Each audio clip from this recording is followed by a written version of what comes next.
Assalamualaikum warahmatullahi wabarakatuh. Baiklah, di sini saya akan menjelaskan materi pada kali ini, yaitu menghitung dan mencatat secara akuntansi mengenai angsuran pajak.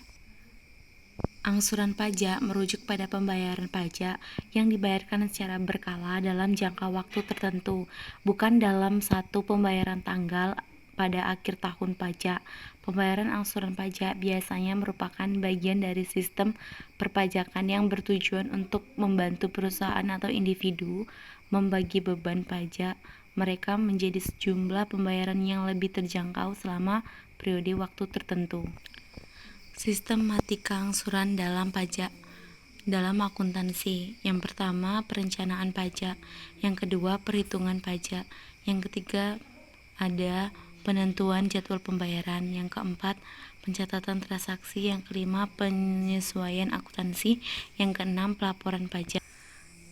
Jenis pajak yang tidak dapat dikreditkan yaitu pajak pertambahan nilai tanah atau PBB. Yang kedua, pajak penjualan atau pertambahan nilai atau PPN. Yang ketiga, ada pajak bea keluar atau PBK. 4. Pajak bea masuk. Yang kelima, pajak daerah dan provinsi. Yang keenam, pajak konsumsi spesifik. Konsep perhitungan dan pencatatan PPh pasal 25. PPh pasal 25 setiap bulan besarnya angsuran pajak dalam tahun pajak berjalan yang harus dibayar sendiri oleh wajib pajak untuk setiap bulan adalah sebesar PPh yang terutang menurut SPT tahunan PPh tahun pajak yang dikurangi dengan PPh yang dipotong sebagaimana dimaksud dalam pasal 21 dan pasal 23 serta PPh yang dipungut sebagaimana yang dimaksud dalam pasal 22. PPh yang dibayar atau terutang di luar negeri yang boleh dikreditkan sebagaimana dimaksud dalam pasal 24 lalu dibagi 12 atau banyaknya bulan yang dalam bagian tahun pajak.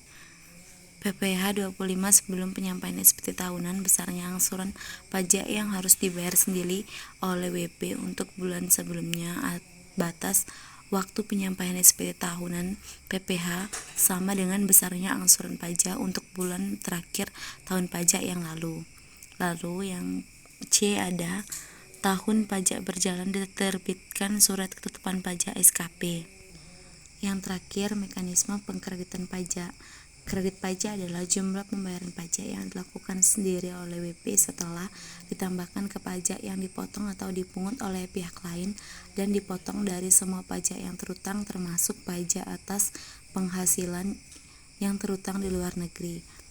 Wajib pajak dalam tahun berjalan harus melunasi pajak yang diperkirakan akan terutang dalam suatu tahun pajak melalui mekanisme pemotongan atau pemungutan oleh pihak lain ataupun atas pajak yang dibayar sendiri oleh WP bersangkutan.